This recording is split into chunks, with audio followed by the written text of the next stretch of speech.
The rain had been relentless.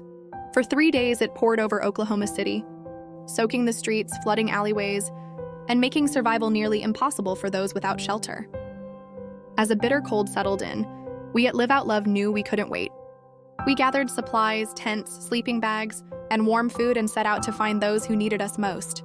As we approached a small tent encampment, we noticed a woman sitting quietly near the entrance of a makeshift shelter. She was older, likely in her 70s, and as soon as we made eye contact, her face crumbled into tears. We knelt beside her, offering what little warmth we could in the cold, but before we could speak, she clutched her Bible tightly to her chest. Through broken sobs, she whispered, "Thank you, Jesus." Her name was Jennifer. Just days before, Jennifer had been on a bus, headed to her sister's home in another state, carrying everything she owned: her wallet, bus tickets, and cell phone. But exhaustion overcame her and she fell asleep. When she woke up, everything was gone, every dollar, every lifeline, every connection to the world. She tried to ask for help, but a language barrier made communication nearly impossible. She wandered the city, pleading for someone to hear her, but time and time again she was turned away, left with nothing but the clothes on her back. The rain was unrelenting, soaking through her thin sweater. With nowhere else to go, she walked into the storm, exhausted, broken, hopeless.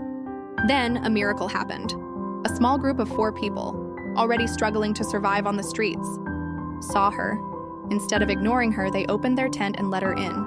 They shared their food, their blankets, and most importantly, their compassion. They protected her.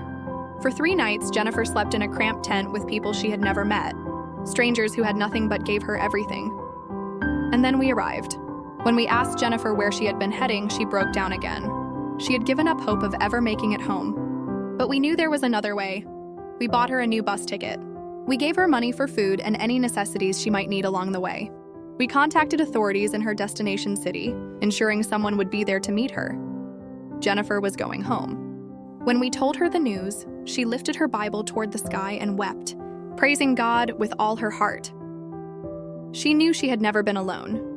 Before we left for the bus station, Jennifer opened her Bible and read Psalm 91:11 aloud. "For he will command his angels concerning you to guard you in all your ways."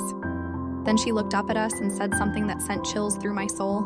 "I see my son in your eyes, I feel him in your heart." Her son had died tragically not long before, and in that moment, God whispered to her spirit that she was not forgotten. He had sent angels in the form of strangers, both the homeless community, who took her in, and our team at Live Out Love to remind her that she was deeply loved and never abandoned. As we drove to the bus station, we all began to sing Amazing Grace together. And for the first time in days, Jennifer's voice was strong. She was no longer just surviving, she was going home. Be the hands and feet of love. Jennifer's story is just one of many.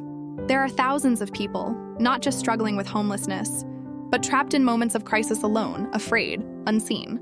Live Out Love.